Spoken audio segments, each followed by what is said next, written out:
Hello बच्चों, मैं आपका गणित शिक्षक कमलेंद्र हूँ। आज हम लोग कक्षा 10 गणित के अध्याय 3 दो चर वाले रैखिक समीकरण युग्म के अंतर्गत रैखिक समीकरण युग्म को प्रदर्शित करने वाली दो विधियों के बारे में जानकारी प्राप्त करेंगे। इस जानकारी को प्राप्त करने से पूर्व हम आपकी किताब गणित की किताब के 44वें पेज पर दी गई कुछ पंक्तियों के बारे में जानकारी प्राप्त करेंगे, जिसमें लिखा गया है कि कक्षा 9 में आपने पढ़ा है कि दो चरों में एक रैखिक समीकरण का ज्यामितीय या ग्राफीय निरूपण एक सरल रेखा होती है। यह आपने कक्षा 9 में पढ़ा है। इसके बाद इस कक्षा 10 में आप पढ़ रहे हैं दो चरों में रैखिक समीकरण युग्म के बारे में। अब दो चरों में रैखिक समीकरण युग्म का ज्यामितीय रूप कैसा होगा, यानी ग्राफीय रूप कैसा होगा, यह हम जानेंगे। कैसा होगा इसके बारे में अगर हम विचार करें, हम सोचें, तो हम यह कह सकते हैं कि दो चरों में रैखिक समीकरण युग्म में दो चरों में दो रैखिक समीकरण होती हैं। इसलिए हमें दो चरों में रैखिक समीकरण युग्म के ज्यामितीय रूप में दो सरल रेखाएं मिलनी चाहिए, और ऐसा होता भी है। दो चरों में रैखिक समीकरण युग्म के ज्यामितीय रूप में हमें दो सरल रेखाएं प्राप्त होती हैं। हम यह भी जानते हैं कि दो चरों में रैखिक समीकरण युग्म में हम दो रैखिक समीकरणों को एक साथ लेते हैं, एक साथ लिखते हैं। इसीलिए हम दो चरों में रैखिक समीकरण युग्म के ज्यामितीय रूप में भी जो हमें दो सरल रेखाएं प्राप्त होती हैं, उन्हें भी हम साथ साथ लेकर चलते हैं। तो यह हमें ध्यान रखना है। इसके अतिरिक्त पिछली कक्षाओं में हमने यह भी पढ़ा है कि यदि एक तल में दो रेखाएं दी हुई हों, तो उस स्थिति में निम्नलिखित तीन संभावनाओं में से कोई एक संभावना अवश्य संभव होती है या अवश्य घटित होती है। उसमें पहली संभावना है कि दोनों रेखाएं एक बिंदु पर प्रतिच्छेदित करती हैं या प्रतिच्छेद करती हैं। एक ही तल में दो रेखाएं यदि हैं तो वो एक बिंदु पर प्रतिच्छेद करती हैं, यानी एक बिंदु पर काटती हैं। ये संभावना घटित हो सकती है। अगर ये नहीं घटित होती है, ये संभव नहीं होती है, तो उस स्थिति में दूसरी संभावना जो है वह संभव हो सकती है, घटित हो सकती है। वह क्या है? दोनों रेखाएं प्रतिच्छेद नहीं करती हैं, अर्थात वे समांतर होती हैं। यह हम पिछली कक्षाओं में पढ़ चुके हैं, समझ चुके हैं, और इसे हम अनुभव भी करते हैं। इसमें क्या होता है? दोनों रेखाएं प्रतिच्छेद नहीं कर रही हैं, अर्थात एक भी बिंदु पर वो एक दूसरे को नहीं काटती हैं, और इस स्थिति में क्या हम पाते हैं कि दोनों रेखाओं के बीच समान अंतर सदैव बना रहता है, और इसी कारण हम उन्हें समांतर कहते हैं। समांतर का अर्थ होता है समधन अंतर। ऐसी दो रेखाएं जिनके बीच सदैव अंतर समान बना रहता है। तो जब भी रेखाएं एक दूसरे को प्रतिच्छेदित नहीं करती हैं तो वे समांतर होती हैं। उन दोनों रेखाओं को चाहे हम आगे बढ़ाएं या पीछे बढ़ाएं, लेकिन वो कहीं पर भी एक दूसरे को प्रतिच्छेदित नहीं करती हैं, और वो ऐसी रेखाओं को हम समांतर रेखाएं कहते हैं।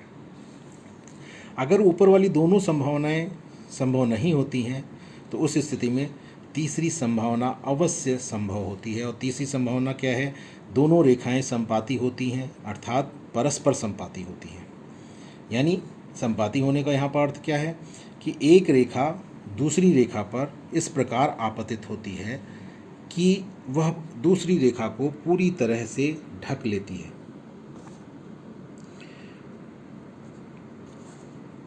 इस प्रकार की रेखाएं जब आपस में हमें मिलती हैं कि वे परस्पर संपाती हों, तो दोनों की दोनों रेखाएं हमको एक ही रेखा के रूप में नज़र आती हैं। इसे हम आपके किताब में दी गए चित्र के द्वारा भी समझ सकते हैं। आप देख रहे हैं आकृति 3.1 में तीन चित्र दिए गए हैं। तीनों में ए चित्र पहली संभावना को व्यक्त करता है कि एक ही तल में जब दो रेखाएं हों और एक बिंदु पर प्रतिच्छेद कर रही हों, तो उस स्थिति में इस प्रकार की स्थिति होती है, इस प्रकार का आकृति बनती है। और यदि पहली संभावना जब घटित नहीं होती है और दूसरी संभावना घटित हो रही होती है, तो बीज चित्र आपकी किताब में दिया गया है। तो ये आकृति इस रूप में होती है। दोनों रेखाएं यहाँ पर समांतर दिखाई गई हैं।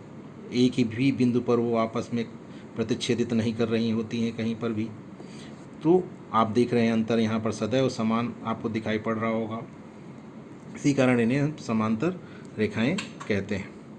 जब शुरू की दोनों संभावनाएं घटित नहीं होती हैं, संभव नहीं होती हैं, उस स्थिति में तीसरी संभावना अवश्य संभव होती है।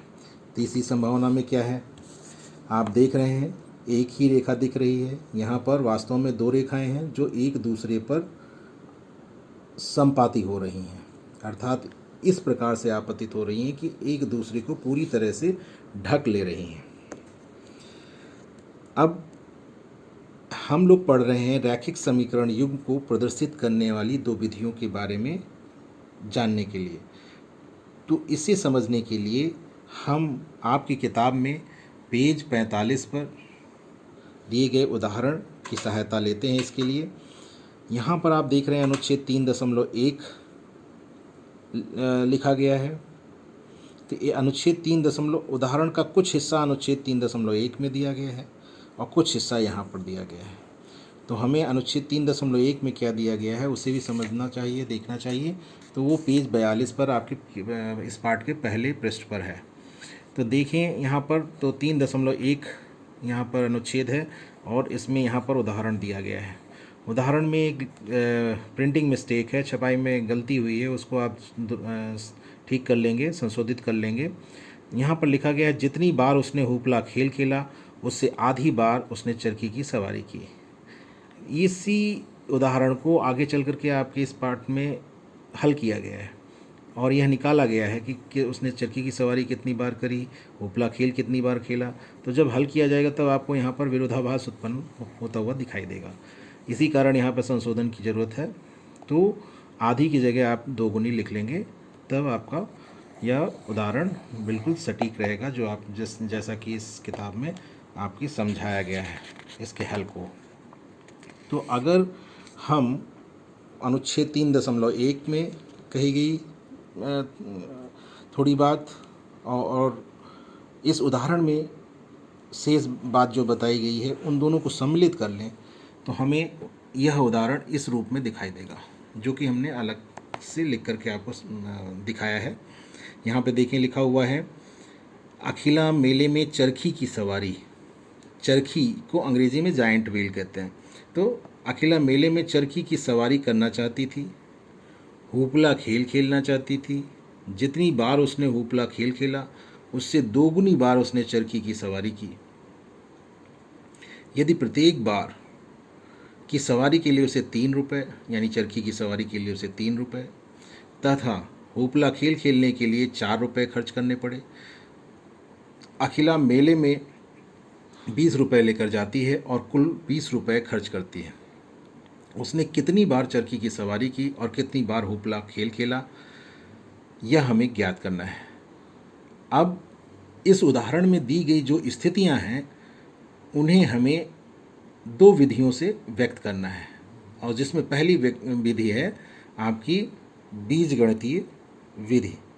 ये 2 विधियां हैं रैखिक समीकरण युग्म को प्रदर्शित करने की। 2 विधियां हैं, या तो बीजगणितीय विधि से हम व्यक्त कर सकते हैं उनको, या फिर ज्यामितीय या ग्राफी या आलेखी रूप से व्यक्त कर सकते हैं। तो सबसे जो पहली विधि है बीजगणितीय विधि, उस के द्वारा हम इन स्थितियों को व्यक्त करेंगे, उदाहरण में दी गई स्थितियों को। और बीजगणितीय विधि से आप परिचित हैं।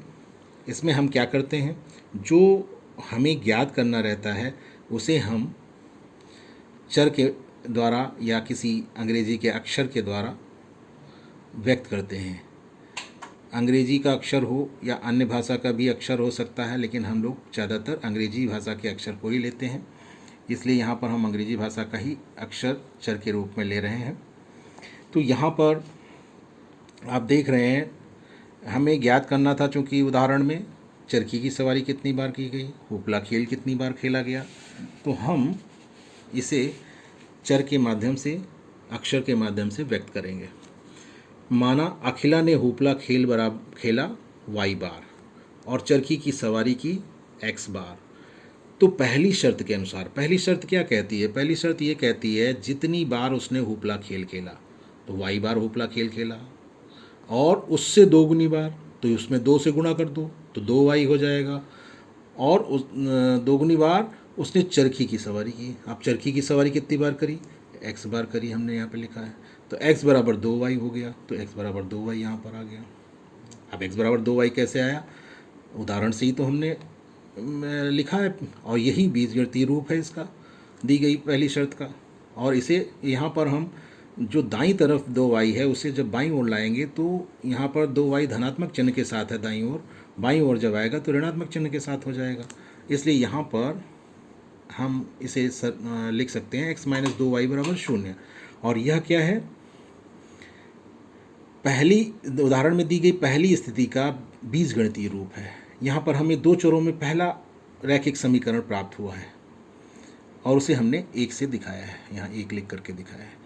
इसी प्रकार जो दूसरी शर्त है, दूसरी शर्त में क्या लिखा गया है? दूसरी शर्त में लिखा गया है कि प्रत्येक बार की सवारी के लिए उसे 3 रुपये, यानी चरखी की सवारी के लिए उसे 3 रुपये खर्च करने पड़े, और हुपला खेल खेलने के लिए उसे 4 रुपये खर्च करने पड़े। तो चरखी की सवारी के लिए अगर एक बार में उसे 3 रुपये देना पड़ रहा है, तो चरखी की सवारी एक्स बार उसने करी है तो कुल कितना खर्च किया होगा? 3 और एक्स को जब गुणा करेंगे तभी तो मिलेगा, तो 3x मिलेगा। इसीलिए यहाँ पर देखिए 3x लिखा गया है दूसरी शर्त में। और हुपला खेल खेलने के लिए अगर एक बार उसने हुपला खेल खेला तो 4 रुपये उसे खर्च करने पड़े, और कुल मिलाकर के उसने वाई बार खेला है हुपला खेल, इसलिए हुपला खेल खेलने पर उसे कितने रुपए कुल खर्च करने पड़े? तो 4 और वाई को जब गुणा करेंगे तभी तो मिलेगा, और वही 4 वाई हमने यहाँ पर लिखा हुआ है। अब कुल कितना खर्च किया उसने हुपला खेल खेलने और चरखी की सवारी करने में, उसे जब जोड़ेंगे इन दोनों को तब हमें मिलेगा। इसलिए हमने यहाँ पर 3x धन 4 वाई और बराबर 20 ये हमने यहाँ पर लिखा है। और इस प्रकार हमको समीकरण 2 चरों में रैखिक समीकरण जो दूसरा प्राप्त हुआ वो 3x धन 4 वाई बराबर 20 प्राप्त हुआ, जिसे हमने 2 लिख करके यहाँ पर व्यक्त किया है। अब इन दोनों समीकरणों को हम साथ साथ लेते हैं तो हमें क्या मिलता है? 2 चरों में रैखिक समीकरण युग्म प्राप्त होता है, और इस प्रकार ये 2 चरों में रैखिक समीकरण युग्म हमको प्राप्त हो गया।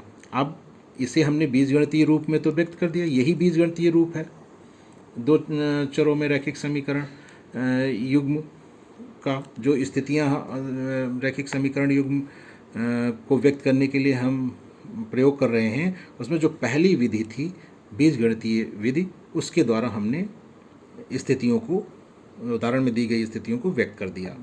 अब इसके ग्राफीय निरूपण या इसके ज्यामितीय निरूपण या आलेखीय निरूपण की जो विधि है उसे जानने का हम प्रयास करेंगे।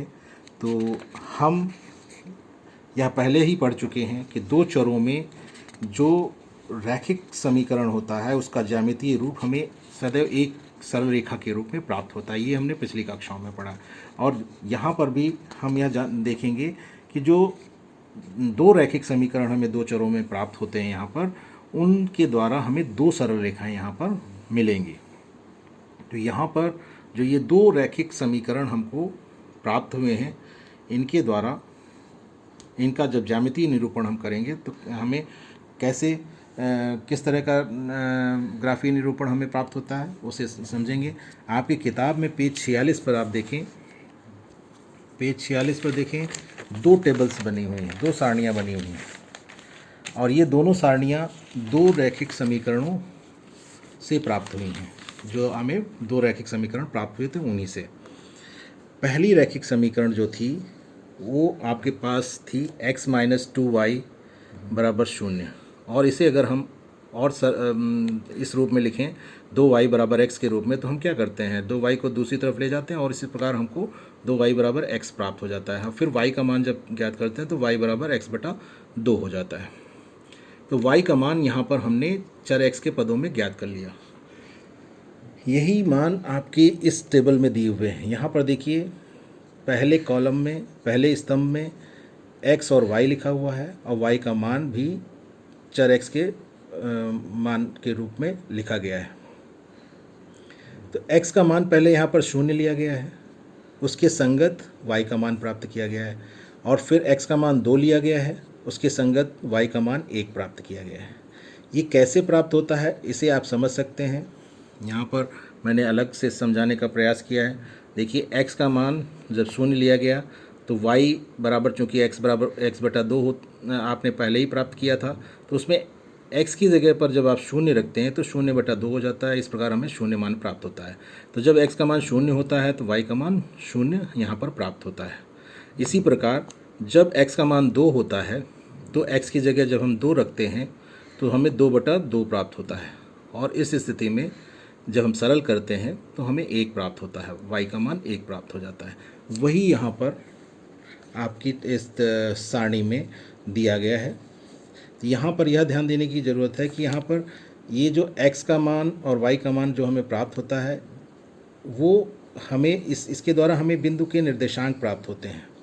जो पहली रैखिक समीकरण है उसके ग्राफीय निरूपण के लिए जो पहला बिंदु है वह उसके निर्देशांक हमको इस x के संगत x के मान के लिए जो उसके संगत y का मान प्राप्त होता है, उन दोनों मानों के द्वारा हमें एक बिंदु का निर्देशांक प्राप्त होता है और दूसरे बिंदु का निर्देशांक हमें यहाँ पे प्राप्त होता है। हमें आपकी किताब में 2 बिंदुओं के निर्देशांक ज्ञात करते हुए दिखाया गया है। आप 3 बिंदु भी लेकर चल सकते हैं। 3 बिंदु लेने से यह होता है कि ग्राफीय निरूपण में गलती की संभावना ना के बराबर हो जाती है। लेकिन अगर आप 2 बिंदु भी लेकर के चलते हैं तो वह भी गलत नहीं है, क्योंकि किसी भी रेखा, सरल रेखा को खींचने के लिए आपको केवल 2 बिंदुओं की आवश्यकता होती है। यहाँ पर जो पहले बिंदु के निर्देशांक होंगे वो 0,0 होंगे, क्योंकि आप जानते हैं x, y बिंदु के निर्देशांक होते हैं। x यहाँ पर क्या बनता है, x भुज बनता है, और भुज या x निर्देशांक बनता है। और x निर्देशांक या भुज क्या होता है, y अक्ष से बिंदु की लंबवत दूरी होती है। और y जो होता है वो यहाँ पर कोटि बनेगा या y निर्देशांक बनेगा।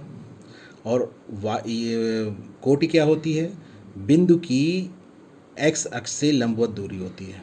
तो हमें यह ध्यान रखना है। तो यहाँ पर 0,0 प्राप्त हुआ, यहाँ 2,1 प्राप्त हुआ।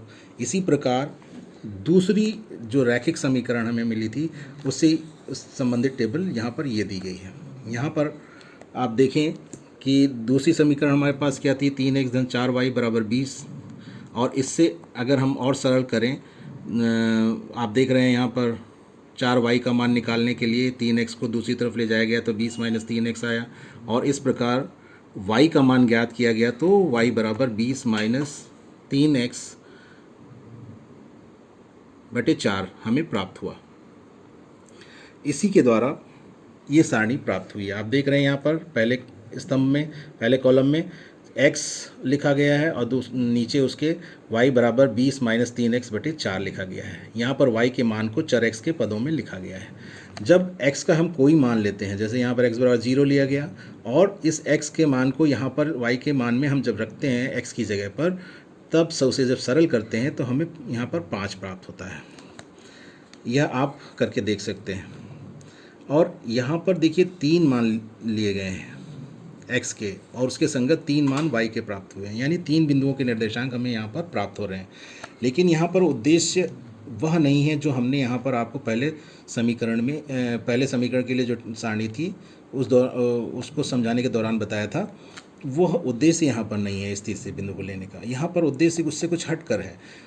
वह क्या है, आप यहाँ पर देखिए x का मान 20/3 लिखा हुआ है और y का मान 0 लिखा हुआ है। वास्तव में यहाँ पर y का मान 0 लिया गया है और फिर x का मान निकाला गया है।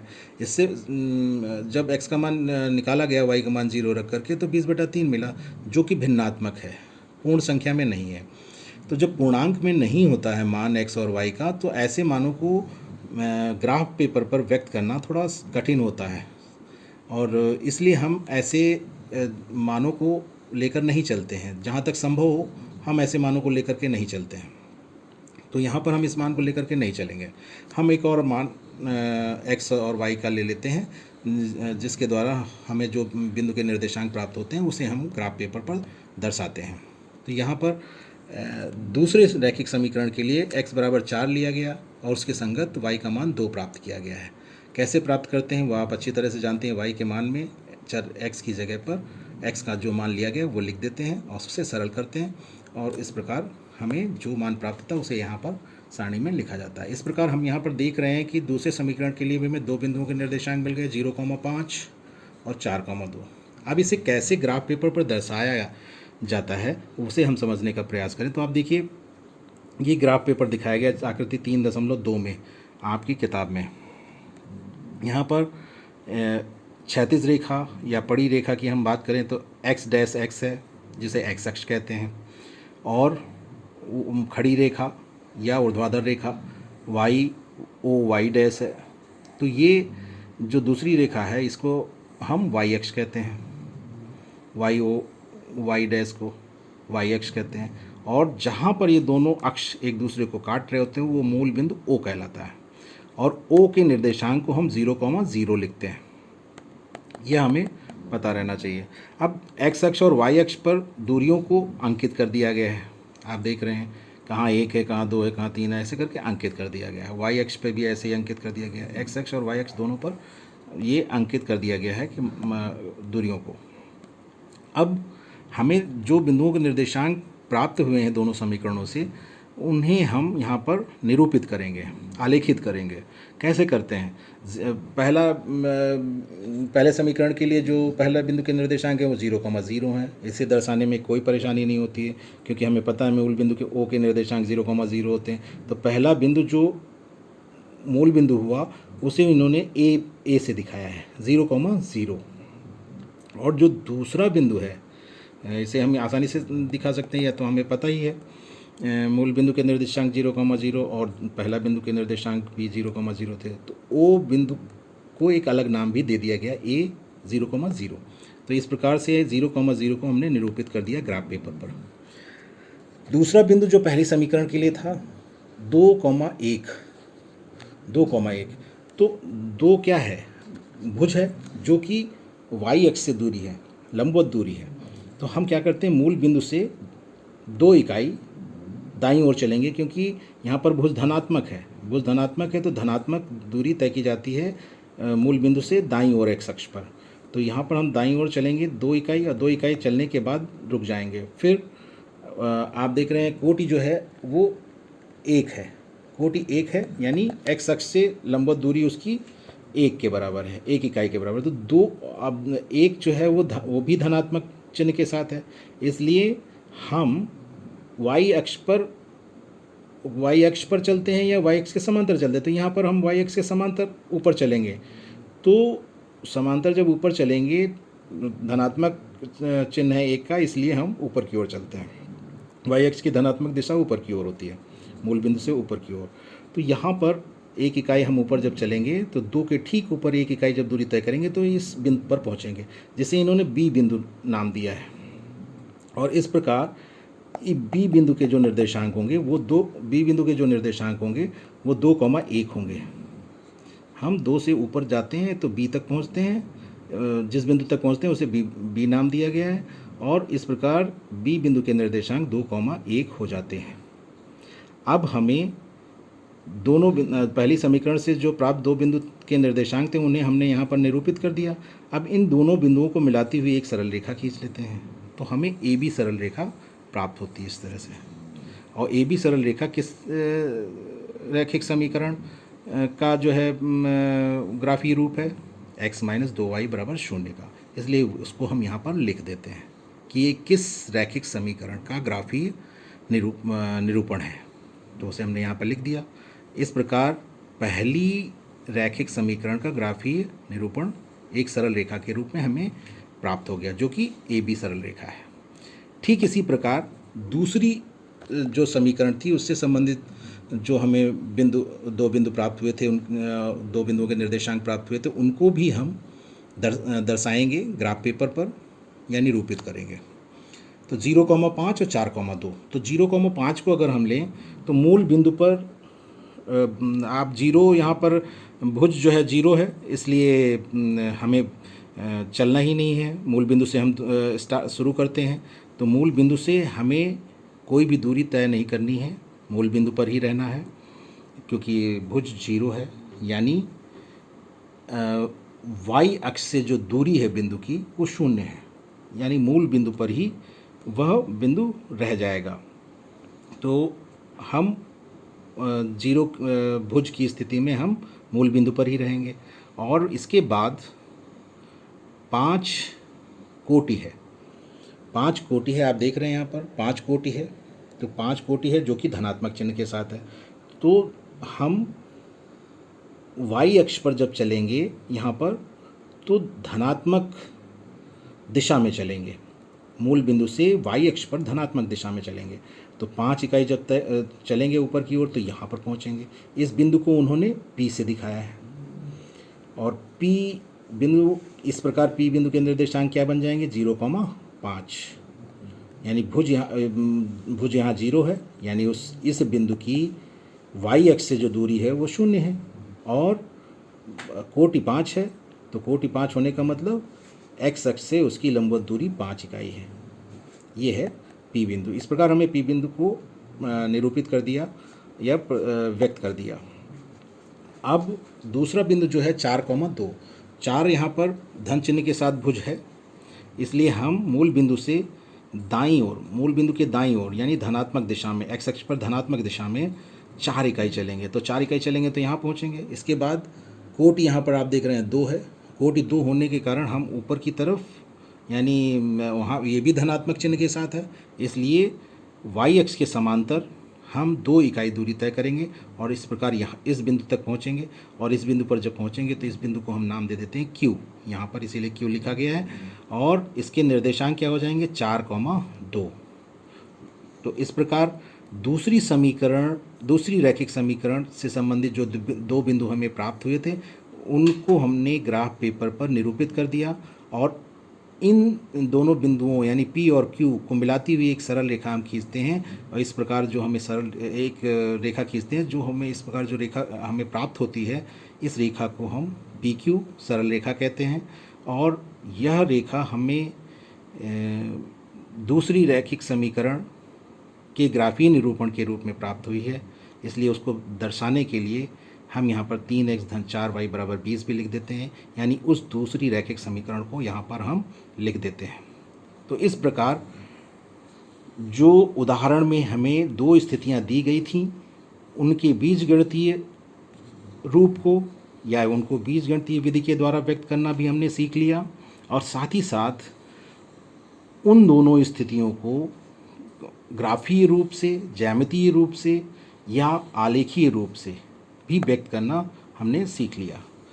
इस वीडियो में आप देख रहे हैं कि जो 2 सरल रेखाएं प्राप्त हुई हैं हमें, वो एक बिंदु पर प्रतिच्छेदित कर रही हैं।